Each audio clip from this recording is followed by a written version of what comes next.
Uh, it's a pleasure and honor to welcome Venkat Rangan to this event. Venkat was when I took over as the program chair of gaming, Venkat was the first person I contacted. He was responsible for us to get into the NASCOM briefing, to get into all the tie-ups in Unity. He introduced me to Rajesh Dhruva Rao, uh, Rajesh Rao of Dhruva, and then our journey into gaming started. He's a avid blogger, passionate person towards life. He's very passionate. If you see his blogs, he talks about movies, something that you all like, food, travel, and of course technology. He's one of the leaders in technology, and he'll say, Sriram, you are just making up all this. I am one of his biggest fans, and you can see him blush in the right next 2 minutes. I'm one of his biggest fans. I love his writing. I am always there on all his Facebook posts. I'll say, great job, sir, and so on. He's a fantastic person. You can keep talking to him for hours, and time will fly by. I am also happy to kind of invite, I think Chelapan sir has joined. Thiru Chelapan is here. Uh, he is one of the exceptional people that we'll see in life. He gave us a project sometime in Tamil computing, and what I learned with Chelapan sir, I've not learned or seen in anybody else. So over to you, Venkat. Okay. Good evening, friends. I know it's 7 o'clock, pretty late in normal days, but I think in these COVID days, this seems to be the ideal time for doing webinars. So it's fantastic. It's an honor for me to be here talking to you, students. So let's make it interactive. If you have any questions, ask me. I think I should keep the chat window open. Yes. So first, thank you, Shriram. Thank you, VIT, for inviting me to do this talk. What I'm going to do is very simple. It's not going to be very heavy subject or anything, so you should be able to enjoy it to a large extent. Sorry, was there a question? Okay, so for the first thing is what qualifies me to do this talk on blogging. It's been, I think, over 16 years I've been blogging, and I've probably written up close to about 2,800 posts across this page. We'll walk them through. And there's a lot of things that blogging has given me. We'll see that as we move along. And as Shriram said, in fact, Shriram and myself, though we were connected in multiple forums, the first I think we spoke or exchanged was through my blog. And I've also got a couple of friends through blog. Some of them I've even taken photograph and put in my blogs. It doesn't make me any celebrity in any way. The couple of, I think 2 years back, I live in Westmabalam in Chennai. And I was just walking one of the evenings when we could still walk in the roads and we could still go out. And suddenly a car was overtaking me. I'm walking, so it's not a big thing. And a scooter overtook the car and came in front of me. It was like those movie scenes where somebody is coming to chain snatch you or something. And the point is I didn't have a chain. And this person said, "Are you Venkat?" So in that next few seconds, I was thinking, okay, this person is going to kidnap me and the car is for putting me. After that few seconds, I realized I'm not really worthwhile for them to kidnap. So it's not going to be any ROI for them to kidnap me. So then this person said, you are Venkat. I've been reading your blog for quite some time. So, okay, this is good. And then we took a photograph. He told me who is he, what is he doing and all that. So one unexpected thing. Similarly, I was going into one of the temples in deep south in South Tamil Nadu. And after having darshan, I turned up, and this man, who you can clearly make out was a serviceman. He was a policeman or something you could make from his physique. And he said, "I'm Pon Karthik. Are you Venkat?" I said, "Yes." Like in a public space, and somebody like a police is asking you this question, you wonder what do you answer. I said, "Yes," kind of with a question mark. He said, "I'm Pon Karthik. I'm whatever was his designation, deputy superintendent of police or whatever in that region." And he said, "I've been reading your blogs.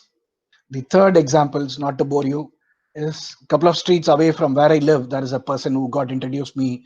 He wrote to me through my blog, and we became good friends after that. So those are some of incidents. This doesn't make me, like I said, any celebrity nor very recognizable. It just is an avenue for you to connect to like-minded people. So with that, let's jump into the presentation. We'll try to make it interactive, and you can then tell me whether you want me to change, adapt, and all that. Can you see my slide, the full screen? If not, I have to change. Shriram? You can see this. Okay, it comes full screen, right? It comes full screen, yes. Thank you. So this is the agenda for the next 45 minutes or so, and then we can take questions. Why should you blog? Where to blog? What to blog? What not to blog, which is, I think, more important. Then the tools to use, and if time permits and you're interested, we can actually do a live post and see the kind of the simple workflow that I follow for a blog. First thing is, why should you blog? This probably is the most important question. It's also the most difficult question. If you ask me whether I know the answer, why should I blog? Probably I have like 50% answer, because it depends and it kind of keeps changing. I will start with this order. The main reason why you should blog, unlike social media, a lot of people have said, I'm writing in Facebook, I'm writing in LinkedIn. I know a lot of people who write fantastic stuff in Facebook, who write on a lot of topics, on history, on archaeology, on technology, or on my mother tongue Tamil. A lot of research, a lot of things comes on Facebook, or similarly on Instagram or LinkedIn, whatever you follow. But the problem is, if you want to go back, 2 days back I read something about archaeology, temple archaeology in Tamil Nadu, by one of my Facebook friends, but I wanted to share it. And you know, if you search something in Facebook or Instagram, you know that you can't find something that easily. Even if you know who wrote it, it's actually very difficult. And if the person is posting a lot of posts in a day, you have to go through their post and then pick up the one that you are looking for. Search in these platforms are extremely bad, and there is a reason for that. We will keep it, let's not dwell into it, but the primary reason is they don't want you to jump to the content directly. They want you to spend time on the home page, or what is called as the news feed. So they don't want to make it, the platform owners don't want to make it any easy. Whereas if you do it in a blog, searching your content becomes really easy, either for you or for others. The thing I keep saying is, one of the biggest or the most reader for my blog is myself. And the reason for that, I feel, is if I don't read it, if I don't find it useful, then I think nobody else is going to find it useful. I'm not saying it as a joke or a point. The thing is, a lot of times I have gone back to my old blog because I wrote something, especially in technology or something, and you forgot about it. You need that reference, or you need that command, or you need that screenshot, whatever. I've gone to my blogs, and some of the things like 15 years back on management, on economics, on hiring, or on things that I've written, I've gone back and seen how I have hopefully grown, or how my thought process has changed from those years to now. It's like my public diary. So I've seen how my thoughts have changed over the years, and that's a good thing. You don't need to. I could have leaned more on the right side in the economics, and now I could have come a little bit to the central, or the other way around. And this, I find it interesting looking at my older post. That's so, unlike a social media, blogging allows you to own the content, makes it easier for you to search. That's number one. The number two is, it establishes a digital footprint for you. Why that's important? If you don't see, it's like this: if you don't establish your digital footprint, then if somebody posts something bad about you or wrong about you, that's going to come in search. If you leave the space open, the bad things, or the so-called fake news, are going to occupy it. So it's better you put good stuff about you. So that is very important. Today, any recruiter, or probably even for marriage alliances, people are going to search your online profile and your social media profile. So it's better you put good stuff out there. If not, the bad ones are going to be there. So, and you need a digital footprint. If you don't have a digital, some people have told me, I'm not present in any social media. I don't blog. I'm not on WhatsApp. I'm not in anything. That makes you suspicious. How can somebody be alive today without having a presence on these platforms? So you need to have a digital footprint, and that better be a footprint that you control. The third thing is it also becomes your visiting card, especially you students. You are going to get into the corporate world. You're going to start your career, and it's extremely important that you have a visiting card. Something like a portfolio. An artist gives a portfolio. You go to a painter. He's going to show you a portfolio. You go to a fashion designer. A cousin of mine was a fashion designer. She finished in National Institute of Fashion. She went to UK and then works now for famous brands in Los Angeles. Earlier she created this big fat book, these albums where she had a lot of her portfolio, a lot of her designs. But those have become online today. So her clients, she just points them to a web URL and they see all her works. Like that, you need a digital online visiting card, and that's better be your own blog rather than being Facebook or Instagram. Nothing wrong. You post it to your own blog, and that you can repost to Facebook, Instagram, and all that. So this becomes your portal, and we'll talk about it a little later. You are students, you're writing code, you're writing your games, and you are listed them in Play Store. You've posted your code in GitHub. But how do you share your link? Instead of just sharing your link to your GitHub or to your um, games posted on Google, and that becomes difficult for people to search. If it's your own blog, you can just give that link to people, and from there they can discover all your other online presence. So those are three important things, I will say. The last four are more supplementary benefits, is that it helps you to improve your written language communication. Unless you write, as people say, it takes about 10,000 hours to master a skill. Like if you start writing today, writing has become ever more important than before, because it's all email or WhatsApp, or all your communication has become more online, where you're writing all the time. And that written skill, especially in a language like English, if it's not a mother tongue for any of us, so we all have our own local languages. So to improve your written English language, writing becomes a useful, blogging becomes a very useful skill. And even if you see my blog post written 15 years back and now, I find it even silly, some of those posts, some of the languages I've used 15, 16 years back. And I'm still probably only halfway through. There are a lot of things I have to improve on my language, grammar, and all that. So it improves your language.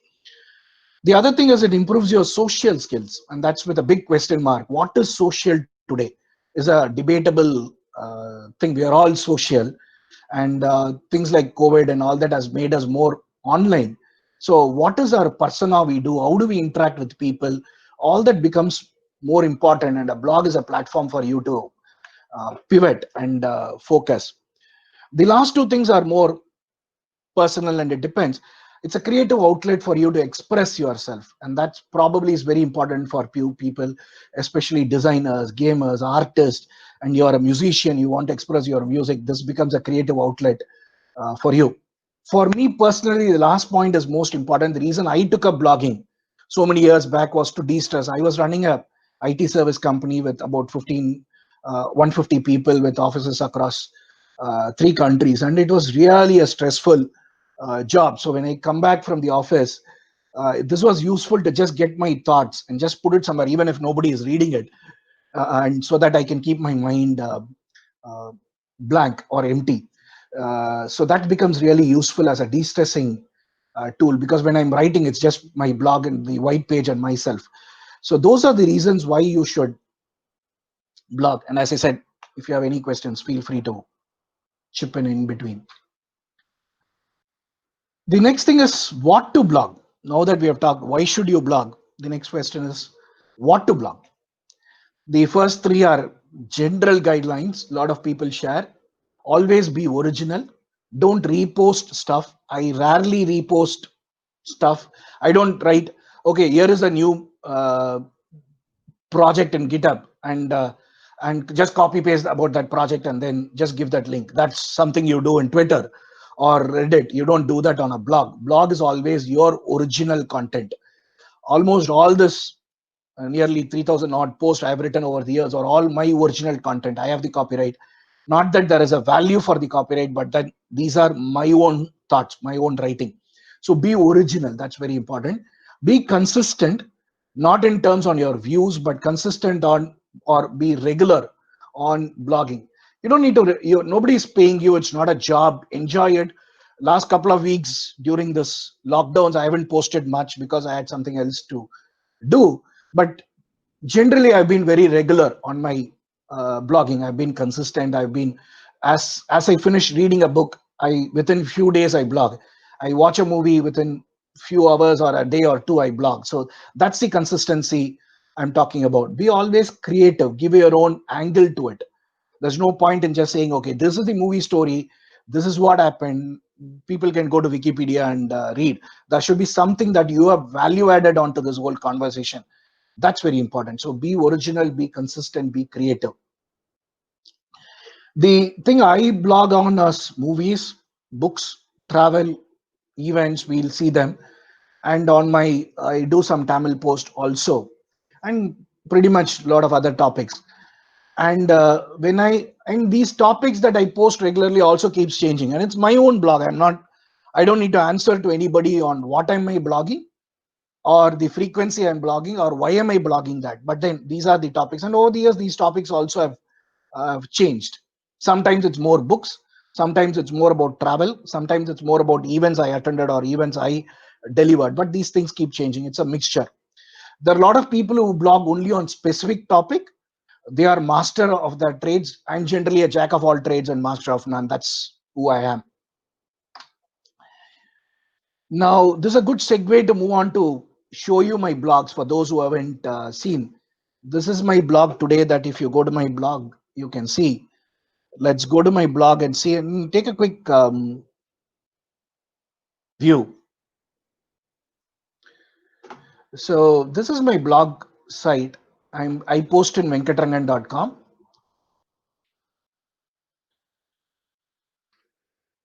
So let me just see if there are any questions. Okay, so I post in venkatrangan.com. This is my own blog. We'll talk about the technology that's powering it a little later. So there are multiple topics, so I try to show up those here. This one is the main thing, or it's called in WordPress language as the lounge section. And this is Spotlight, and these also depending on the theme that I'm using. And a little bit about myself, who I am, what I do, and then the movies, gadgets. These are the latest posts that come in the order that I have posted. And film reviews, launch, various sections. And these are various categories. We can talk about categories when I post, but something, there is always a question on what are categories, why do you define them? There are also something called as tags for WordPress. For now, we leave it. Basically, these are like your some kind of organization, categorization, and classification, like your folders. They don't have an hierarchy, but then you just post, you pin them onto these categories. So if somebody is interested only on my movie reviews, they can come here. Somebody is interested only on my book section, they can come here, and all that. Normally, not many people post across these many categories. Like I said, it's more I'm jack of all trades than master, but typically you will only see people posting on a few categories, so that they get very targeted audience that they reach after. In this case, since I don't have any commercial interest, then I just post on whatever I feel like. Flashback is an interesting category that that I post about stuff before I started blogging. This is pre 2004 when I started blogging. If I think about writing something in my school days or college days, then normally that comes as flashback. Then the other categories are self-explanatory. Rostrum is one where these are talks, or these are articles that I write, more stuff that I originally created than anything else, than a movie review or something which is more about other people's creative works.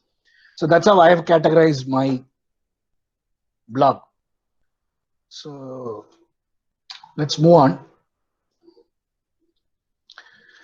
As I said, I started blogging in, this is my first post, if you can see, 2004, January 16th. That's a Pongal festival in Tamil Nadu. That's when I started blogging.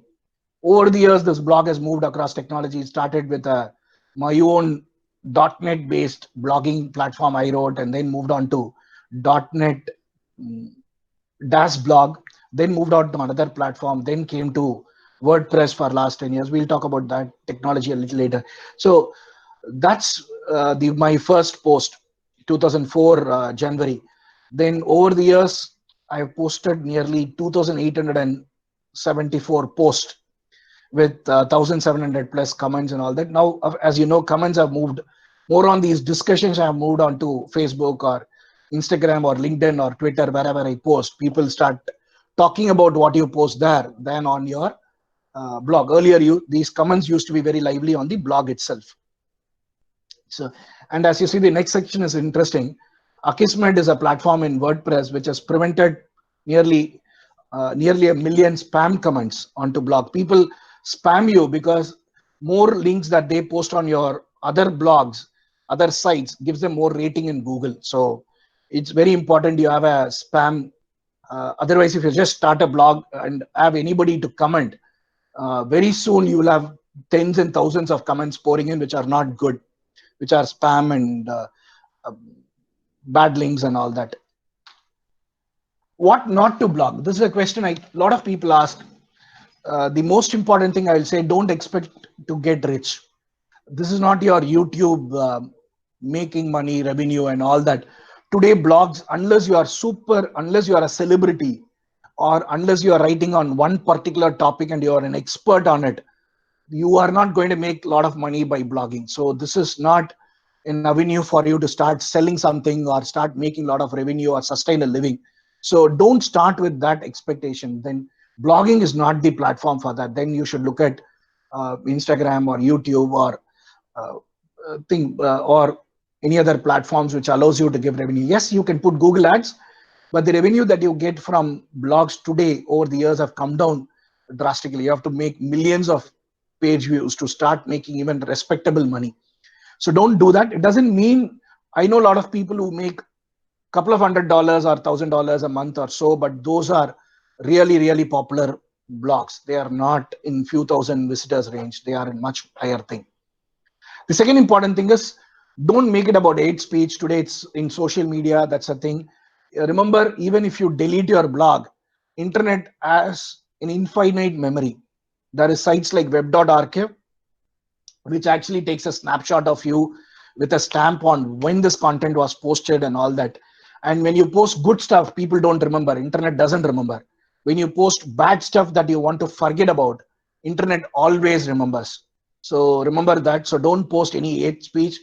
The test I do when I post anything is that if it comes on the newspaper tomorrow or goes viral on WhatsApp, are you okay with it? Or you're going to expect a policeman coming down in front of your house to take charge again, to post something against you? If that is the case, then don't post it.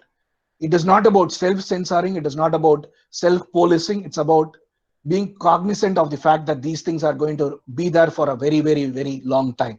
So don't, and sometimes you'll feel very passionate about something, but then 2 days down the line, you won't feel. And things today, especially in this heated world, you might see something on news and immediately feel, oh God, I have to post this. It's so unfair that these things are happening. So many people are walking in the streets without food or not, and thousands of kilometers. I should post something. Don't do that. Blog is not the platform for that, because it will always remember. Again, if you feel something strong about it and you have valid reasons about it, you have done research. There's a friend of mine who posts on these issues, but then he is very passionate about it. You can call him as an activist, and he is very careful about it. He knows what is he doing. So if you are somebody like that, please do that. But if you're a casual blogger like me, don't do any hate speech, even if you feel strongly about that. I personally don't post on politics, because I don't understand. You can say nobody understands Indian politics, but that's itself is a politics. We leave that. Don't post on caste or nationalism or anything that will be offensive to people. Again, in today's internet, anything could be offensive to people. So you post a chair about people could feel offensive about a chair, but then be cautious about it. You be clear that these are topics I generally don't want to post because I'm not an expert. So I stay away. I always validate content I post. I go to an event, people talk something. I say that this is their own thing, and I try to search it in Google. I don't post wrong information. There's a lot of these claims that, say, for example, Tamil is the oldest language in the world. Okay, though I am a Tamilian, I feel strongly about Tamil. I'm passionate about my language. I don't post it because there's no proof that Tamil is the oldest language. I don't want it to be held against me. And I'm not an expert. I'm not a linguist to make that argument also. If somebody posted, I posted with a disclaimer, boss, this is his comment, it's not mine. So I'm very cautious about it. But be cognizant. If somebody posts something, just don't do it. Do a simple Google search before you do that, and be careful about it. And if you're posting it about technology, games, you're pretty much on the safe lines. And if I post about a movie actor names, I just Google to ensure that spelling is right and all that. That's a care I take. It's up to you. You don't need to be always so accurate and things like that. You can be a little relaxed. Watch your language for profanity. Students, youngsters, even kids can be reading your blog. So be careful. Don't post things uh, which you don't want your younger brothers or sisters to read, or you won't like it to be shown against your name. So be cautious against that. I try to avoid, even if I'm posting about a movie which is, say, 18 plus movie, I try not to over exaggerate or over describe what's happening there, because that's not something for me to do. People can always Google and find out about that. So moving on, now that we have seen what to blog, what not to blog, we will switch gears to see how to blog. I won't go explaining stuff. You're all engineers, you can figure it out, but I'll just show you 3-4 options that you can choose. Probably the WordPress one, we'll dig in a little deeper. So the easiest one, if you want to start a blog, go to medium.com. This is by one of the founders of Twitter. It's one of the most beautiful sites, and it's most, if you go to that site, you will see with just white and black, can you make a beautiful site, and they are very focused on. Medium is for those people who write a lot. You write a lot of text, and this is the site for that. It's free, and there is a paywall, but if you want to keep your blog free, it's mostly free. Anybody can just go and read. It's so easy to write a blog in Medium. Just create an account. If you have a Twitter account, it's like a minute takes, and you don't need to apply a theme or anything like that. It's all done. In 5 minutes, you can have a blog running, and you can start writing a blog, putting a photograph, putting a video, putting a link. It's extremely easy. This is medium.com. That's what you can start with. My favorite is WordPress.com. I run my own WordPress on my own server running in Azure, but you don't need to do that, and it costs a lot of money. You can just go to WordPress.com. Today, WordPress runs 1/3 of the internet. All the sites in the internet, there are probably about 500 million websites or something on the internet. Nearly 1/3 of it runs on WordPress. So that's the most popular platform on the internet. So it's about hundreds of plus of millions of sites running on WordPress. That's an advantage because there's a whole ecosystem on WordPress. If you can think of something, a feature in your blog, most often somebody has written a plugin in WordPress, and it's probably free, and it's probably open source. WordPress itself is an open source software written in PHP. You can download the source code, look at it, or host it yourself, do anything that you want. Or you can go to WordPress.com, where they have deployed this on a cloud, and it's free. And they will just show their ads, but most of the functionality is available in WordPress free. And as you move on, you can go to the personal one or the premium ones if you have any specific reasons to do that. But the free one is mostly good enough, and you can always export that content and take the file. And tomorrow you have your own servers, or you want to put it on your own cloud infrastructure, export that content from WordPress, and then you can always put it. There's no lock-in. Exporting content from Facebook or Instagram or LinkedIn or any of those other platforms is extremely difficult, or if not impossible, or you have to write your own code or use tools like Ifit. Whereas in WordPress, it's just an export, and they will give you a JavaScript or an XML file from which you can take it and do a lot of things. So that's my favorite, and it's a wonderful company. And you can search in my blog for WordPress. The company behind WordPress is called a company called Automattic, and they have always been working remotely. It's a fascinating story. The Year Without Pants is a book by Scott Berkun, who worked there for a year and talked about how this company works. Those engineers interested, you should check out that book. Just go search for Scott Berkun in my blog, or search Automattic, and you should be able to find the book. And WordPress, and a lot of people may want to customize your blog, express yourself. You can write your own CSS, JavaScript, but to start with, there are tens and thousands of themes available in WordPress, again for free, both in WordPress and WordPress.com. And as you can see, there are thousands of themes: black theme, white, professional, magazine, fitness, gaming, you name it, food blogs, travel blogs. There's a lot of these themes available in WordPress, and it's a matter of clicking and you will get that theme available. So you can be up and running very, very fast. So that's with WordPress. Again, it's free and you can create it yourself. We'll see at the end, maybe if time permits, we can do a live post and see how to do in WordPress. The next two are for engineers and developers. You want to be experimental, and especially being engineers, I'll recommend these two. There's a blogging platform called ghost.org. It's a headless CMS. You can read about what is headless, meaning there is no UI, so you can write the UI yourself. That makes it extremely flexible, and it's based on Node and npm. So you can just install this on your machine and then have your own CMS, content management system, that means, on your own machine. And then with that, you can write your own front end with React or Angular or your mobile app, or you can even write a game where people can discover your blog post within a game, if that's what you want to really do. And Ghost is a beautiful platform for that. It's completely open source and free. That's a paid version, but the free version itself should be good enough. But this requires development. It's not for people who are not developers, but it's extremely flexible and versatile. There's another one. This is a bit more, the first one is more of coding. This one is more of setting it up, but it's again a very versatile platform. There's a platform called Jekyll, which you have to install on your, it runs on Ruby on Rails. And if you're a Ruby on Rails person, and Jekyll is a beautiful platform, install it on your own machine, create these pages, and then publish these pages using GitHub. GitHub pages, like those of you who worked on GitHub, is free.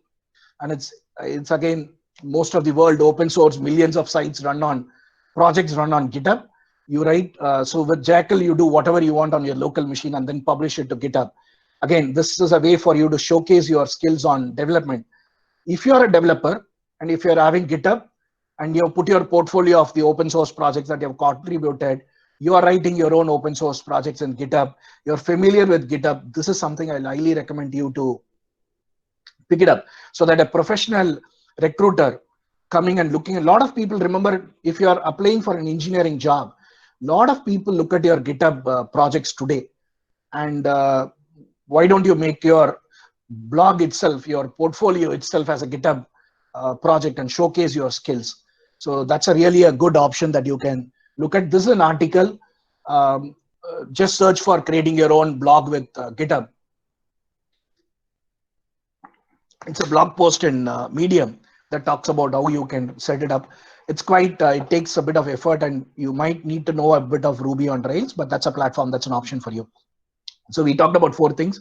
Easiest is Medium, where you don't need to do much, and you don't need to do anything. Then WordPress, where you need to do a bit of customization in your themes and all that. And the last 2 are Ghost and Jekyll and GitHub pages.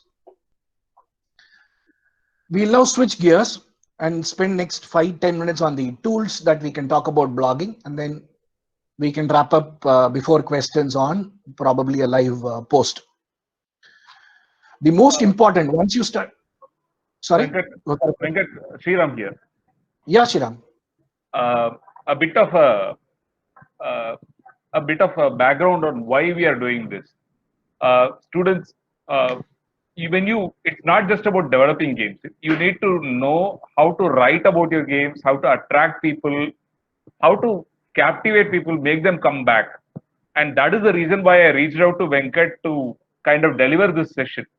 Whatever he tells in terms of blogging applies equally to gaming. And I request Venkat to kind of cover that, how to make people come back to your blog and retain people also, so that you can kind of imagine that in terms of your gaming context. Is that okay, Venkat? And yeah, that's perfectly fine. It's also a pleasure to kind of talk about Dr. Chellappan here. Chellappan sir is here And Thiru Chelapan is one of the pioneers of Tamil computing. So he's listening. I know that he's listening, and absolutely, it's a pleasure to have you here, Thiru Chelapan, sir. Over to you, Venkat. Okay, thank you, Shriram. That's important because I can talk about that. See, if you can see, there is a blog that I've opened called by this gentleman called Shriram V. Another Shriram. So that's a very popular name. I told Shriram yesterday that, and it also makes it difficult for looking up as people, common names like Shriram, especially in South India. There are multiple versions in which you can write Shriram. So spellings. So this person, Shriram V, is a popular author. He runs his own business on a different line. He's a columnist in the Hindu paper. He also runs a magazine called Madras Musings. That's about Madras. It's an heritage paper.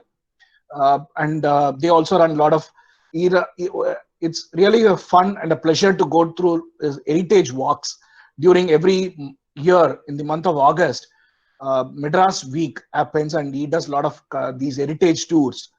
And he writes so much on this topic that if you go to this becomes this portal. All his heritage walks you want to know.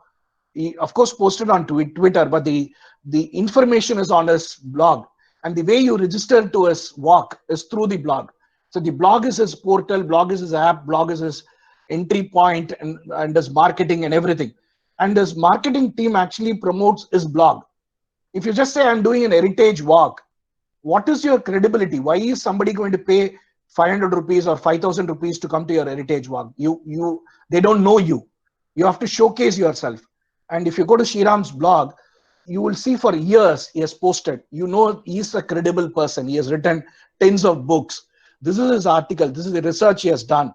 And all the past events that he has done is in his blog.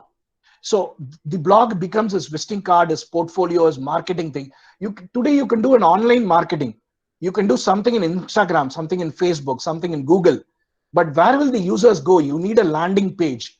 You write a game. Where do people go? You are sending them to Google.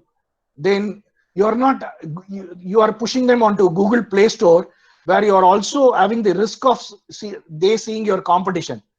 You write a game to do, say Pokemon is your game, just for want of an example. You do thousands of dollars advertisement and you send the traffic to google.com, Google Play Store.com, whatever /Pokemon. And if on the bottom they see Tetris, and the chances they going and downloading that waste the money that you spend with Google. Whereas if you send them to your own blog, then there you can talk more. You can show videos, you can show your projects, why they should buy it, etc. Lot of Indiegogo projects, or a lot of these what do you call the collective the social collecting projects. These projects are all, they will land you onto a blog because they can control that whole narrative. So gamings, even an engineer, like I said, you want to showcase a URL, people search, a prospective buyer search you, it's better they find your blog than something else, or a post where you used to be your ex-friend is talking bad about you. So those are many reasons why you want to have your own, control your narrative. And as those of you who are starting your own business, this becomes an experience building for you to run your corporate website later. So there are multiple reasons why you need to do a blog. Foremost is to control your narrative. Second is to have a landing page for all your digital marketing. I hope I answered your question, but we'll come back to this a little later after my tools section. So Shriram is one. There is another lady who is running a travel blog, and she gets all her business through travel. You might have heard a lot of food blogs, and these people do really well. They now sell a lot of organic stuff through their blog. Even in WhatsApp, now if you are sending a link, instead of listing all your foods, you can just show one and then say, for more list, go to my this link. They are not going to care whether it's a blog or whatever it is, but then you can always control the narrative. So those are some reasons why you might want to start blogging. Once you blog, these are some tools which we'll cover, and I'll also say how you can promote them a little later as we go. The first tool that you have to be aware is Google Analytics. No blog or no online presence is without Google Analytics, especially those of you who are gamers, right? Wrote games, you know why analytics is extremely important. And of course, analytics started on the web with a product which Google acquired and later became Google Analytics. So this is the analytics screen for my blog. And as you can see, I have a couple of thousand visitors every month. Some months it's double, some month it's this. And all this traffic, like in the month of April to May, I've got about 3,000 plus users coming to my site, reading about 5,000 pages. I haven't spent a single penny on these users ever. I have never advertised, meaning paid advertisements, other than sharing in my Facebook, Twitter, in WhatsApp through my friend circle and all that. I haven't spent a single money on Facebook or Google Ads or any of them. I've done only once or twice for a few weeks to learn how to do Facebook ad, Google Ads, which I used it on my commercial websites later. But this is all completely organic. And as you will see, if you drill down further, you will see the organic traffic I'm getting versus there's zero, because I haven't done any paid advertisements at all. This is not to say you shouldn't do paid advertisements. For me, it doesn't make sense because I don't post any advertisements on my site. There have been offers from brands, not many, but there have been. When Mr. Nandan Nilekani wrote his book 5-6 years back, his PR agency contacted and gave me a free copy of the book. I said no conditions. I'll read it. If I finish reading it, I will review it. And it's been 6 years. Honestly, I haven't read that book. And there are so many hundreds of books I haven't read. And they haven't followed with me or demanded that I write a blog post. So that I appreciate of them. And a couple of books like that from others, I've got it through the blog for me to review. And once a director, not a popular director, again, to be fair, contacted me to write about this movie. I said, I'll watch it on my own. And if I like it, I'll blog. So, and a couple of companies have said, here is a product. I do some products, but those products have always been products that I have bought with my own money.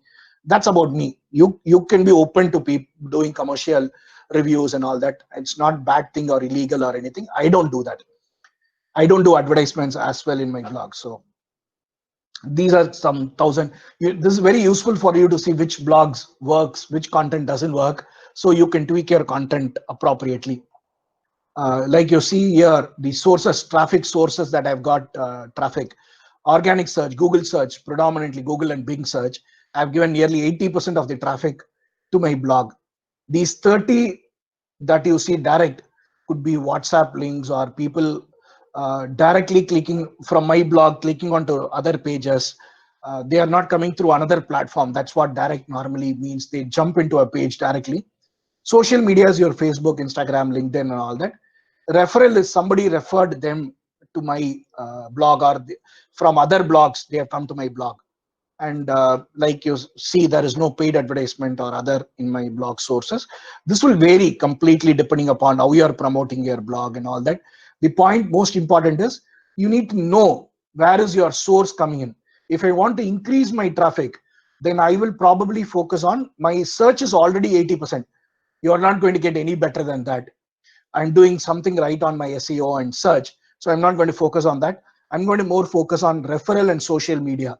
Social media, probably that means I have to spend money. Remember, if Facebook doesn't show your post even to your friends if you don't spend money on Facebook. So if you want to promote heavily through your game on Facebook, you have to start spending money. You have to have a Facebook page. You have to spend money. Only then even Facebook starts showing it your own friends, your content. I've been a little on the aggressive side on this, but on experiments I have done, I've seen even my friends on my own Facebook stream see it more once my account became a paid account for the few weeks I was experimenting. So be cognizant of the fact, even if you have tens and thousands of visitors onto your Facebook or Twitter, they downplay if it's not a paid account. And of course, there are multiple ways in which you can increase your social media presence and all that. I'm not an expert on that. I'll stop there.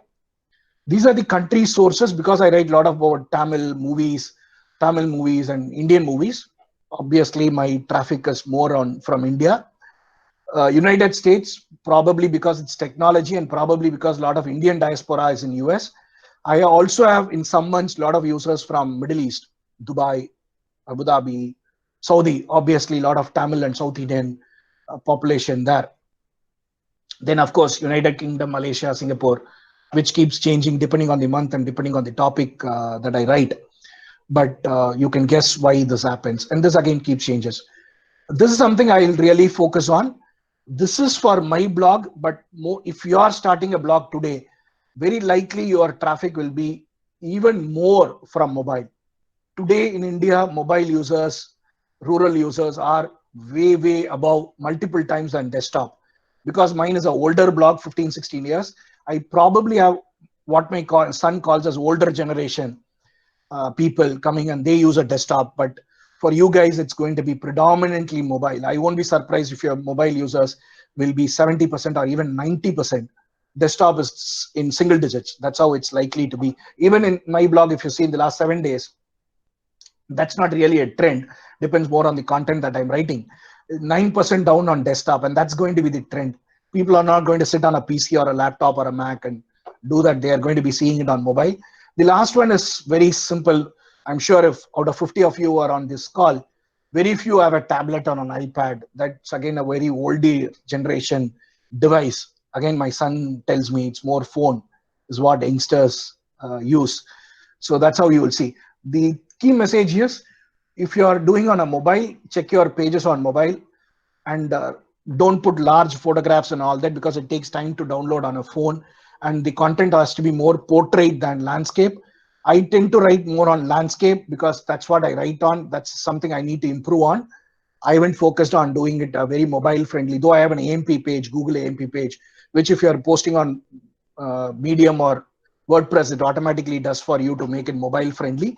But I don't take enough care that I should honestly do to make my images and videos more mobile friendly, which means more portrait, more Instagram like. You hold your phone portrait and not landscape. There is a whole talk on why you should do that. An whole industry is there to do your content portrait. This again keeps changing. Pretty much my blog is read by people on the evenings. You see a lot of those blue bars are on our India evening times.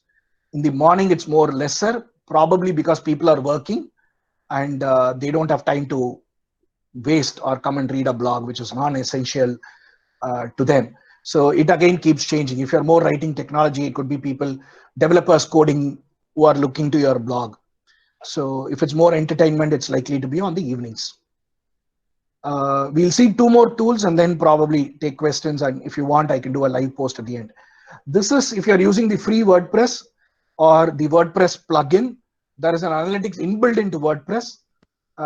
That's called WordPress.com analytics from a product they have called Jetpack. It's again free.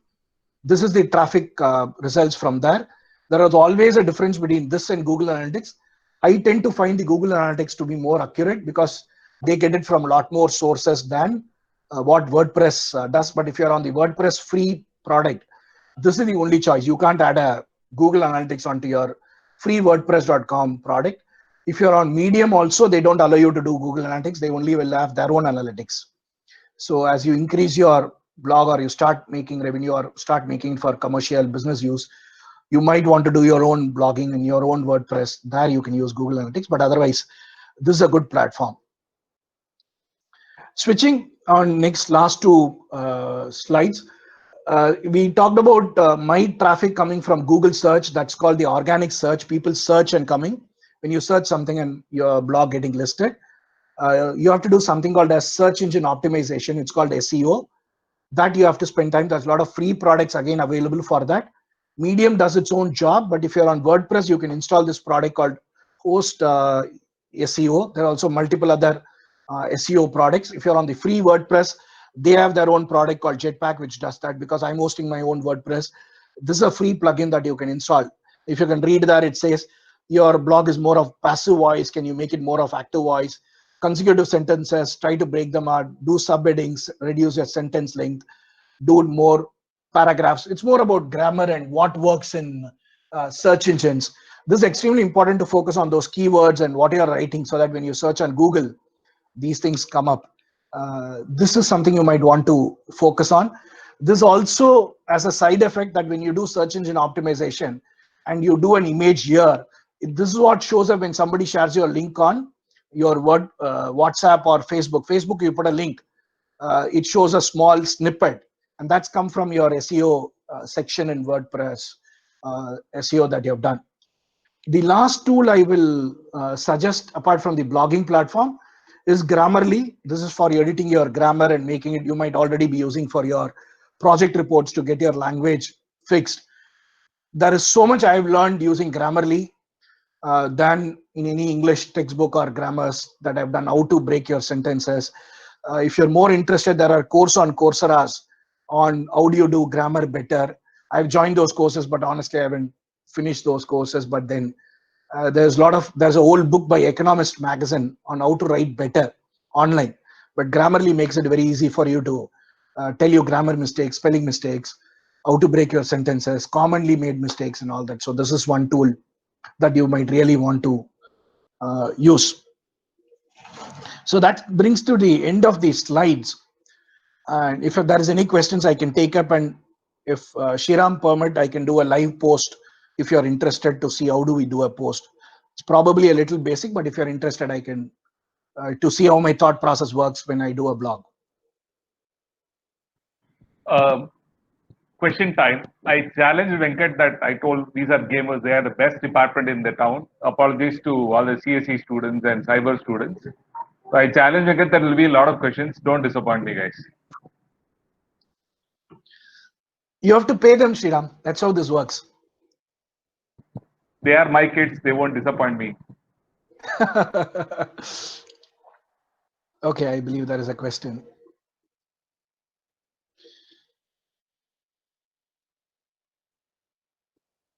Correct. So I think you're agreeing with me. So that makes my job easier.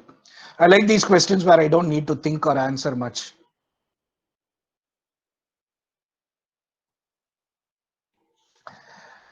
Yeah, the basic thing is you can control your own narrative, and you can export that content and all that. The other time I was playing around in Python, and I wanted some text to play with to train a model and all that. Because I have written so much thousands of blogs and I know the tags, this also became my labeled data so that I could give it to my engine. I was trying to do a movie review comparison, taking my movie reviews and see how closer I am to IMDb's and Rotten Tomatoes and all that.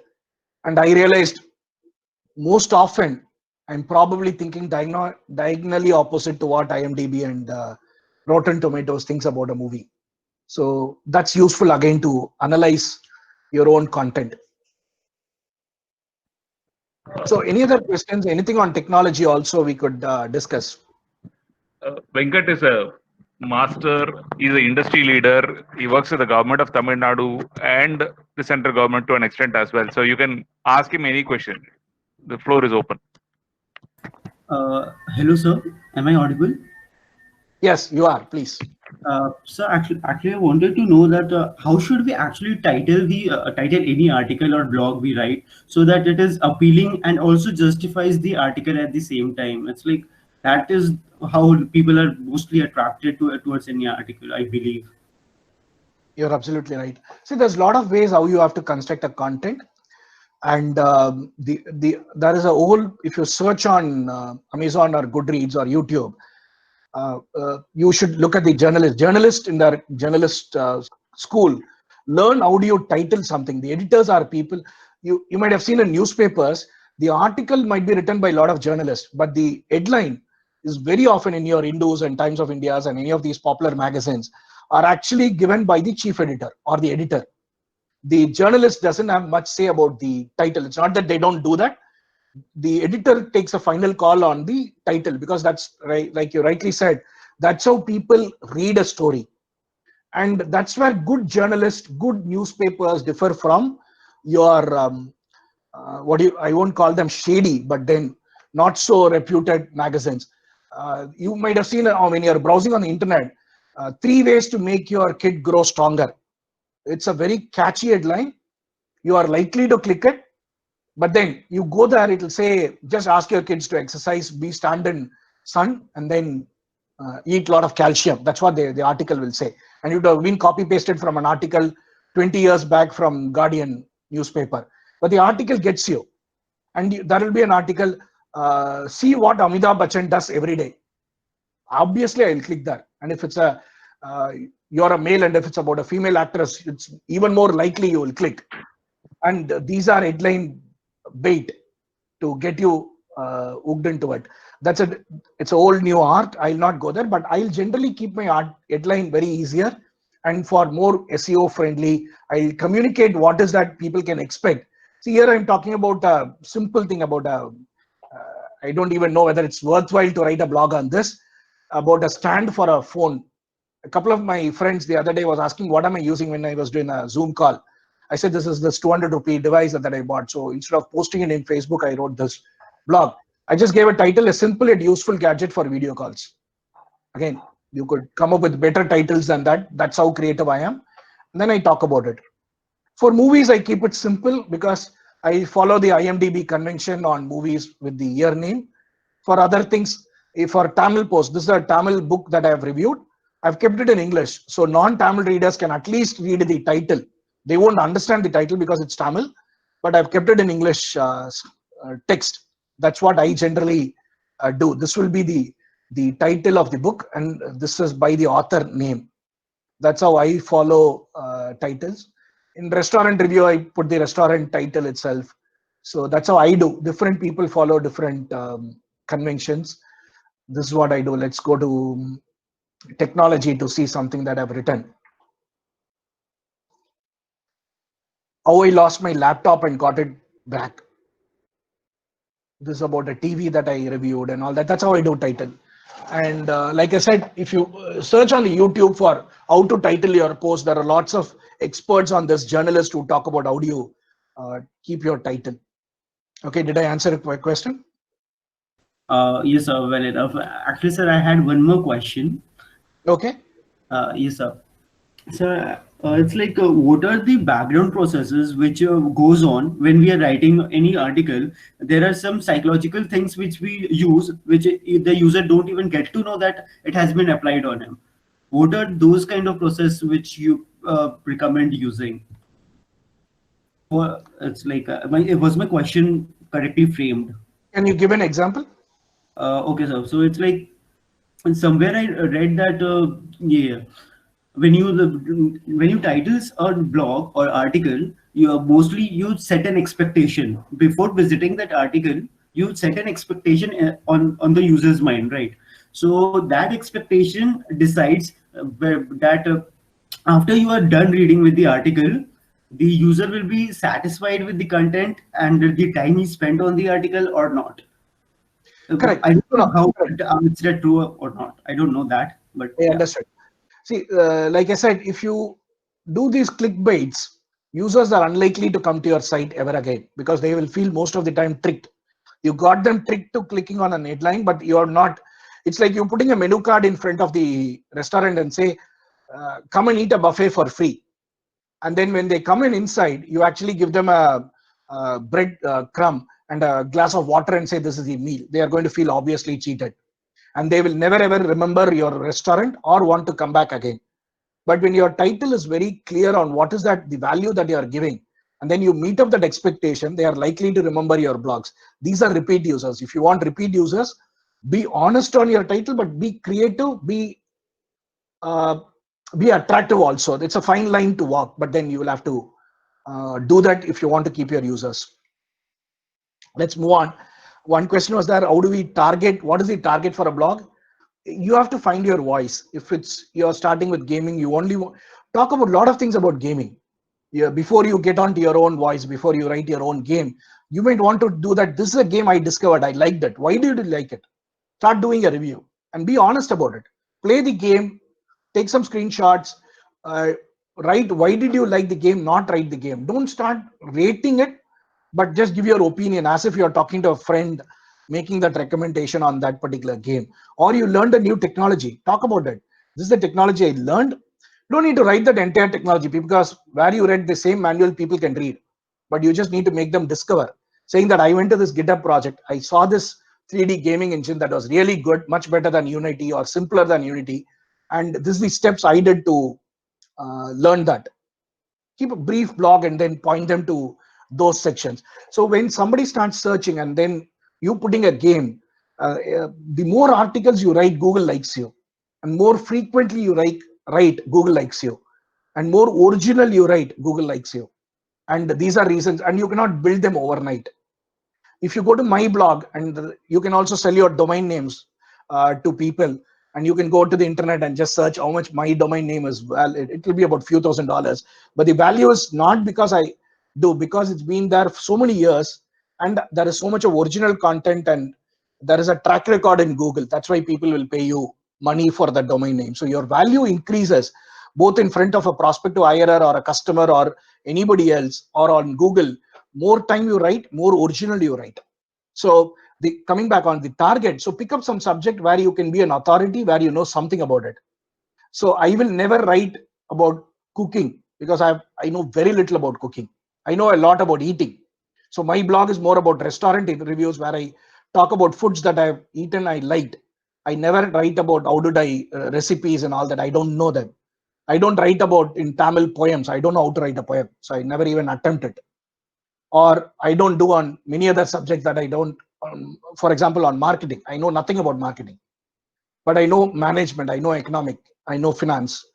So I write on those subjects if I feel like. But so take a subject where you can reasonably sure on what you're talking and you know what it is.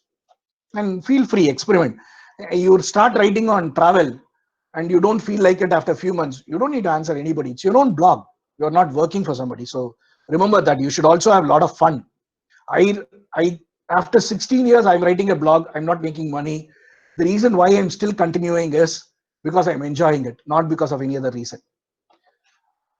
Okay, so let's go to a couple of more questions. What's a good practice? Like I said, be consistent, be original, be yourself.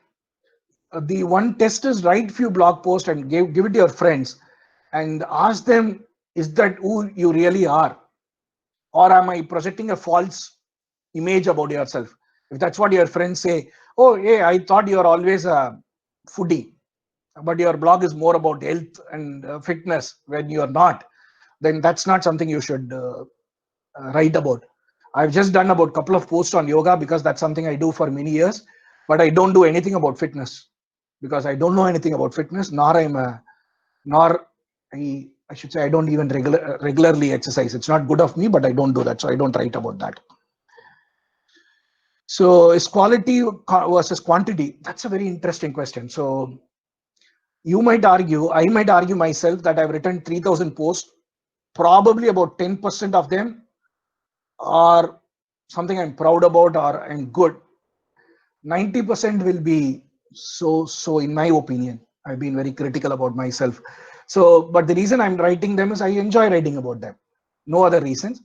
But it's always about quality. But when you're beginning, quantity also helps for you to get noticed with Google. So that doesn't mean write bad stuff or grammarly wrong or things like that. But initially, you might want to focus more on quantity so that you can build some numbers and some volume. And also you learn out. More you write is only how you learn. And then you can start slowly becoming about quality. So that's a mark you can play around, because as you start writing more, your quality, you will find your own voice and all that. Right now, I know on blogs that I can really write very well. On the same topic, for example, this is, just to throw you an idea, this is about an event I attended by a friend of mine, Rajesh. He's a CTO with Cube Cinemas. This is a talk he gave. I've just written a note about this old talk that he gave. This is from the notes I took, the photos I took. Okay, if you see here, this was all the points, many of the points that he talked about. I write it. So this is the lot of us go to events, we take down notes, and we don't even look at them later. It's in a book or in a notepad or in a Word file. We never even go back to that. And started doing this. I'm not a reporter. I don't need to do. This company is not paying me, or my friend didn't ask me to do it. But I did it because it's available. It's so much good stuff that he shared that I thought I can put it in blog so people, my blog readers, can read. And if somebody searches, or Rajesh friends can read it. And this is also a way Rajesh will promote my blog. If I ask him, Rajesh, why don't you share my link to your friends? He's not going to do that. But when I write about an event that Rajesh spoke about, he's likely to share this link to his friends in his Facebook, his WhatsApp, and all that. So that's a way for me to generate traffic. So if you are writing a review or playing a game of your friend and posting it in your blog, he's likely to share to his contacts. But if you just start writing about yourself, he's not going to do that. Why will somebody read your blog unless, or share your blog, if there is nothing for them? So I do that in its notes, and I write it, and I check it with, sometimes I share a draft to him to see whether I've got it right, and I do corrections. I'm not obligated, but I do that. there's one question, last question, I guess, Sriram can say. Google is trying to show more localized content and search result, local language. If you can blog in local language, nothing like it. But also blog in English, because for recruiters and from a commercial perspective, still English is a large market from that sense. But if you have an original voice, if your game is so local, it's for a region on a language, then blogging in local languages is really useful. I have a separate section, Tamil, where I write in my mother tongue, and that improves my Tamil also. So that's a good idea to do local. And if you are on languages which doesn't have much content, you will actually get noticed faster. Your blog will become more top in Google searches. It's actually a very good idea to start writing in local languages as well, depending on your content. Last question from me, Venkat. Yes. How do you see COVID scenario changing hiring practices across technology disciplines? And what do my kids need to do? These are my kids, my sons and daughters. Okay, so we are still in the mid of COVID. So like all of you know, we don't know when this is going to get over. But what I'm seeing, what I'm hearing from my friends and a lot of the investors and other entrepreneurs, there was a couple of talks even as recently as 2 days back, is that it's changing a lot of ways in which IT companies are working. People have started realizing that you don't need to put thousands of people in a industry tech park with glass buildings and tens of floors and cramped people inside all that. People can pretty much work from their houses or wherever they are and still do productive work. So, and you don't need to get people to Bangalore or Hyderabad or wherever it is to land on good jobs. And also visas and borders and all that is going to become even more difficult with post-COVID. But it also opens up an opportunity. If you are good in something and you have an online presence, people can discover you. See, if you're good in on gaming on a particular field, you have written something, you have a AI gaming engine, just for an example, want of a better example, you are sitting again in Bhopal, you now have a better chance of getting a client or even being hired full-time from a company abroad in US or UK or Europe or wherever it is than ever before. Because people are now, earlier they would have said, do you have a visa, can you come in, or how soon can you come in? And they are only going to recruit locally. Now people hopefully will be casting the net worldwide and they will search more online for what you can do remotely. You don't need to come online. There's this company called WordPress that I talked about, Automattic. They, from their inception, this company which powers 30% of the internet doesn't have their own office where they put all their people. They just have a hotspot office. All their people are distributed across 20 countries or somewhere. So if you have a good online presence and if you have written games and posted everything, your chance of being noticed and getting recruited, COVID is going to be helping you more, and you don't need to move from your native cities wherever it is. And those are all advantages I see. But on the other side also, on the flip side, hiring is going to be very toned down, at least this year until next year, until 12 months from now. Jobs, salaries, even seed investments are going to be slow. It doesn't mean it's not going to happen. But if you are doing a startup now, earlier your chance would have been whatever 50-60% of landing a seed investment, and in 3 months, 6 months, it's now going to take you 12 to 18 months to get even seed investments if COVID doesn't get resolved in next couple of months. That's both positives and negatives that I see.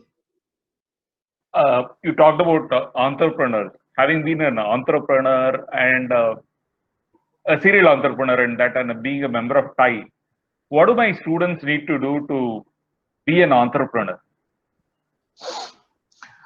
Honestly, you have to be crazy. You have to be a fool to start a company in India. It's better you get a job. There are multiple reasons. I'm not disrespectful. I'm not scaring you. But remember, running a business anywhere in the world, especially in India, especially in these COVID days, is very, very difficult. Doesn't mean you shouldn't start a business. My most memorable moments, the things I look back in my journey of 25 plus years of running a business, are those initial years that I started a business. Some of my best friends are my team members. who have been with me thick and thin over the years. There's a lot of advantages, but then remember, it's not going to be, we only see about Facebook making billions or your unicorns of your Swiggy, Flipkart and all that. The amount of for every successful Flipkart, there are thousands or lakhs or crores of businesses which have failed. Remember that. So it's a tough journey. It's not going to be easy. And you need to build multiple skills. The reason I started a business, I enjoy doing technology, but over the years I've realized when you're a CEO running a business, the amount of time I spent on technology only keeps coming down because you have to run a business. I had to learn recruitment. I don't know anything about recruiting people because I've never attended an interview. I don't know anything about a legal document, but I had to learn legal so that I can sign a document. I didn't know anything about balance sheet. What is profit and loss? Nobody, when I studied engineering, nobody taught me profit and loss or a balance sheet or anything. I had to learn. And getting finance in India, government is, for all the claims, support from governments in India for businesses, though it's improving over the years, it's still not as good as Western countries. So it's very challenging. So be ready that it's a long haul. I will recommend you working somewhere or you doing your post-graduation before starting a business, because if I look back on my own journey, that's something I regretted, having not spent a working couple of years. I started my business right after my graduation. Had I waited few years or done my masters or worked in a few companies, I thought I could have gained experience and stopped a lot of mistakes, avoided a lot of mistakes. So that's my take on business. In these COVID days, delayed plan before you actually start a business. Again, you don't need to stop it, but think hard, plan, take more time. On that note, thanks a lot, Venkat, and look forward to meeting you sometime and catching up again in VIT Bhopal or somewhere else. Thanks a lot, Definitely. Venkat, for sparing the time. I would love to. Thank you all for attending. I enjoyed delivering this session. Thank you so much. Bye. Bye, Venkat. See you sometime.